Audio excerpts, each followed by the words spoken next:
발로 쓴 칙칙한 기사는 가라 발칙한 경제입니다. 오늘도 여러분들에게 재미있는 경제 이야기 들려드리겠습니다. 머니투데이 방송 권순우 기자 나와 있습니다. 어서 오세요. 안녕하세요. 상식에 반대말은 욕심이라고 생각하는 상식주의자 권순우입니다. 네, 반갑습니다. 저는 시장을 읽는 남자 이주호 앵커입니다. 자, 오늘은 저희가 그 두 명이서 진행하는 게 아니고요. 초대 손님을 한번 모셨습니다. 권순우 기자가 직접 모셨죠. 예, 아시다시피 저희가 초대 손님을 부른다는 거는 네. 굉장히 재밌는 분을 모신다는 거잖아요. 저희 바쁩니다. 네. 바쁜데 네. 굳이 초대 손님을 모신다는 거는 훨씬 재밌는 얘기를 가지신 분인데 네. 그 한성대학교 융복합 교육과정의 그 김동하 교수님을 모셨습니다.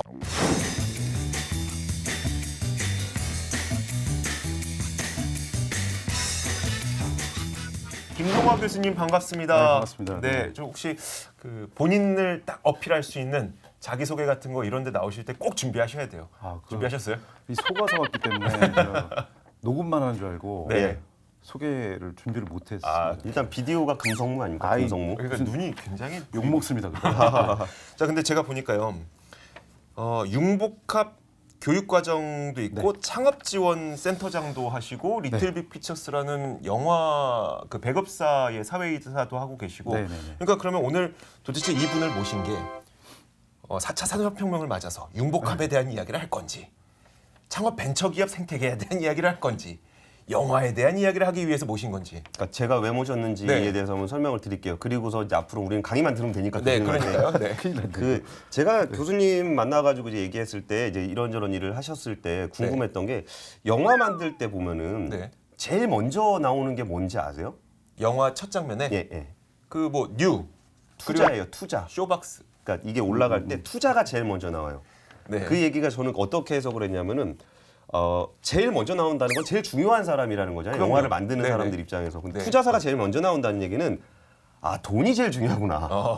땡스 투 할 때 네네. 제일 중요한 게 먼저 나오는 게 그만큼 영화 산업에 돈이라는 게 굉장히 중요해진 거예요. 그럼요, 돈이 있으니까 찍으니까요. 그러니까 열정과 네. 뭐 아이디어와 이런 것도 필요하지만 그거를 현실화시킬 수 있는 건 돈의 문제잖아요. 그래서 그럼 도대체 영화라는 게 어떻게 만들어질까? 네. 그게 영화를 찍는 그런 과정의 문제가 아니라 네네. 처음에 어떤 시나리오라는 게 만들어지고 네. 어떤 투자가 이루어지고 투자가 이루어져서 제작이 되고 나면 그 영화가 어떻게 상영관으로 가며 그 중간 과정에서 어떤 일이 일어나고 그 과정에서 이해관계들이 어떻게 달라지는지 영화 산업에 대한 이야기를 듣고 싶어서 교수님을 모셨어요. 맞습니까? 지금 돈이 제일 중요해요? 네, 그 참고로 말씀드리면 그 이름이 처음에 나오는 게 우리나라 같은 경우는 회사의 사장님 이름이 먼저 나오죠. 근데 네. 해외 자본은 안 그렇습니다. 맞아요. 그래요? 예. 그럼 뭐가 먼저 나와요? 사명이 뒤로 가는 경우가 많죠. 사명이 뒤로 간다? 그러니까 처음에 앞에 뭐 정 누구 이렇게 네네. 이름부터 나오는 게 아니고 예. 회사명이 앞에 제공이나 뭐 이렇게 형태로 나오는데 네. 사람 이름은 맨 뒤에 나오죠. 뭐 워너브라더스나 이런 데든 그렇고 우리나라 영화만 특히 CJ나 쇼박스 이런 데들이 그 정책을 계속 쓰고 있죠. 그러면은 배급사가 나온 다음에 집이 나오고 그 다음에 투자하셨던 분들이 나오는 건 특별한 이유가 있는 거예요? 그 순서에? 그 순서는 그러니까 배급사마다 이 크레딧을 올릴 때 네. 정책이 조금씩 다를 거예요. 네네. 근데 기본적으로 우리나라는 돈을 많이 된 메인 투자사가 투자라는 이름으로 먼저 들어가는데 예. 그것도 회사 이름보다 사장님 이름이 들어가죠. 그렇죠. 예. 네. 그러니까 이거는 관객을 보라고 한 게 아니라 네. 투자해 준 사람한테 어떤 아부하는 것 같은 느낌이 있어서 네. 그랬는데 그래서 왜 그럼 그 사람 이름이 제일 먼저 나올 수밖에 없는가는 결국 영화 산업 어떤 생태계의 문제가 아닐까 해서 그런 얘기를 한번 좀 여쭤보고 싶더라고요. 아까 배급사 얘기해 주신다 그랬는데 좀 배급업이라는 일단 그러니까 예. 제가 하나 여쭤볼게요. 그러면 그 혹시 작년에 천만 갔던 영화 중에 네. 신과 함께 네. 예, 예. 제작사가 어디가 만들었죠? 그걸 저는 기억 못 모르겠는데. 하는데요. 기억하는 사람들은 롯데를 많이 떠올리죠. 예. 네네. 그리고 택시 운전사 어디가 만들었을 것 같아요? CJ 아니었어요? 택시 운전사 쇼박스인데요. 쇼박스. 그러니까 중요한 건 이 회사들이 배급사지 제작을 하는 제작사가 아닙니다. 그러니까 제작사는 그러네. 따로 예. 있고 예, 예. 네네. 그래서 영화 광고를 보면 항상 크레딧에 그 예고를 봐도 네. 앞부분에 배급사가 나오고 그 제작사는 따로 나옵니다. 근데 이제 우리나라는 제작사가 무명인 경우가 많죠. 그러니까 잠시만요. 배급사가 갑이네요. 잠시만요. 예. 우리가 정리를 해야 될 것 같아요. 네네네. 도대체 배급사가 중요하고 제작사가 중요하고 이 얘기가 왜 하는지를 네네. 이 이야기를 왜 하는지를 알기 네네. 위해서는 그러면 영화가 처음에 어떻게 만들어져서 네네네. 누가 돈을 내고 그럼 뭐 시나리오는 누가 만들고 그 순서를 먼저 한번 짚고 가볼게요. 제가 네. 영화를 이렇게 썼어요. 네, 네. 시나리오를 썼어요. 네, 네. 그럼 이제 어디로 가나요? 그러니까 그 제가 써서 네. 지금 그 작업을 하고 있는 과정이기 때문에 그건 제가 그냥 편하게 말씀드릴 수 있을 것 같아요. 그러니까 예. 아직도 저는 기다리고 있는 상황이지만 네.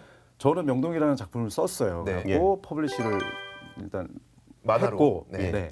근데 그거를 시나리오로 바꿔야 됩니다. 그러니까 네. 시나리오를 쓰는 시나리오 작가한테 각본을 맡긴 거죠. 네네. 예. 그래서 각본이 나오면 그 제작사가 그 시나리오를 가지고 네. 이제 투자를 받아서 음.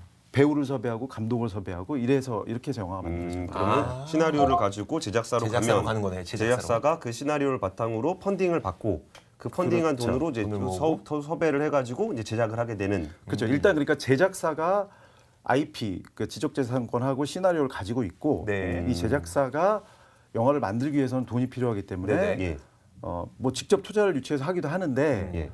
제작사가 주로 지금은 배급사에 가서 배급사의 돈을 받아서 영화를 제작하는 형태가 많은 거예요. 그 자, 투자사와 네. 배급사가 같다는 얘기네요. 그렇죠. 그래서 투자와 배급을 지금 우리나라의 메이저 그 CJ, 쇼박스, 롯데, NEW 이렇게 네 군데가 네네. 메이저라고 하는데 예, 예. 이 빅4는 전부 투자 배급업을 같이 하는 겁니다. 근데 우리가 진짜 오늘 얘기하고 싶었던 거는 투자, 배급, 상영까지도 상영이죠, 상영. 같이 간다는 그 문제잖아요. 그러니까 그거에 대해서 좀 많이 비판적인 시각 갖고 계신 것 같은데 그 네. 칼럼이나 이런 거 봤을 네. 때 그 문제가 어떻게 시작이 됐고 어떻게 지금 진행이 되고 있는지 좀 그러니까 말씀해 주세요. 굉장히 해묵은 문제죠. 해묵은 문제인데 당연히 자기들이 투자하고 자기들이 만든 거를 뭐 계열사나 심지어 롯데는 그냥 같은 회사잖아요. 네, 사업부로 네. 존재하니까 그러니까 투자한 영화를 당연히 많이 열겠죠. 예. 이렇게 되는 거군요. 그러니까 CJ는 본인들의 배급사와 투자사, 그러니까 배급과 투자를 같이 하는 회사가 있으니까 네네네. CJ, CGV에서는 그럼 롯데가 만든 영화와 CJ가 만든 영화가 있다고 쳤을 때 네네. 둘이 비슷하게 재밌으면 네, CJ 거를 더 많이 틀 수 있는 요인이 분명 지금 있다는 거네요. 그렇죠. 롯데는 또 반대로 CJ와 롯데의 재밌는 영화가 비슷하게 있으면? 출시됐다고 했을 네. 때 롯데 거를 그냥 상영관에다 훨씬 더 그럴 많이 깔 가능성이 가능성도 있죠. 있다는 이야기네요. 이렇게 얘기하니까 그럼 롯데도 있고 CGV도 있고 괜찮네라고 메가박스는 생각했지만 뭐야? 반대로 얘기하면은 네네. 롯데랑 CGV 빼고는 없다는 얘기예요. 네, 영화 맞아요. 자체를 못 올린다는 얘기예요. 그렇죠. 그럴 가능성이 있는 거네요. 그러니까 그럴 가능성도 있고 사실 그 독과점 항상 논쟁을 할 때 나오는 게 이제 담합의 우려잖아요. 그러니까 네. 서로 이렇게 밀어주기도 가능한 거죠. 그렇죠. 근데 가능하다고 했지 제가 뭐 벌어진다고 막 단언한 네네. 건 아닙니다. 네네. 근데 시장 구조가 그렇게 될 수밖에 없을 것 같아요. 뭐 서로 인지상정인데 내가 한번 밀어줬으면 저기도 한번 밀어주고 온 건데. 근데 저는 네. 그 CJ 문제, 그 문화적 과점 문제를 굉장히 안 좋게 봐요. 네네. 왜 그러냐면 저는 이게 자연스러운 현상인 건 맞을 수 있어요. 네. 어떤 자본력이 영화 산업의 특성상 자본력이 많이 필요하기 때문에 대기업들이 진출해야 되는 건 맞아요. 근데 CJ가 실제로 성장하기 CGV가 이렇게 독점적인 힘을 갖게 된 거는 한 10년 정도밖에 안 돼요. 네. 그 사이에 작은 극장들이 거의 다 그 CJ한테 작살이 났고 그러면서 자기들끼리 모이긴 했으나 그게 사실 MB 정부 때거든요. 네네. 이런 부분에 대해서 굉장히 많이 용납을 해준 측면이 있어요. 그러면서 CJ가 제일 체감적으로 느꼈을 때 어떤 게 있었냐면은 연극하는 친구가 네네. 연극을 하는데 자기네 판에서는 CJ한테 인정을 받아야 된다는 거예요. 연극이 그 왜요? 작은 영화 네네. 판에 연극판에서조차 연극에서도. 대학로에서조차 그 연극이 좋아서 하는 사람조차 CJ한테 잘 보여야 된다는 거예요. 왜 그런 거죠? 그리고 나중에 봤더니 음악하는 사람 친구한테도 얘기 들어보니까 CJ한테 잘 보여야 된다는 거예요. 영화판은 당연히 여긴 모든 게 지배가 그럼요, 되고 그럼요. 있으니까. 그러면은 그 CJ라는 어떤 회사가 자기가 판단하는 것에 따라서 우리나라 문화계에 줄을 세울 수가 있어요. 그럼 그거에 저항할 수 있는 여지가 있느냐? 없다는 거지. 이런 문제에 대해서 분명히 영화인들도 불만이 얼마나 많겠어요. 모든 것에 유일한 판단 기준, 잣대가 돼 있는 거예요. 로엔의 투자를 받아야 멜론에 올라갈 수 있다라는 내 걸로 대박을 내기가 어려운 구조예요. 작작주만 하는 거예요, 작작주.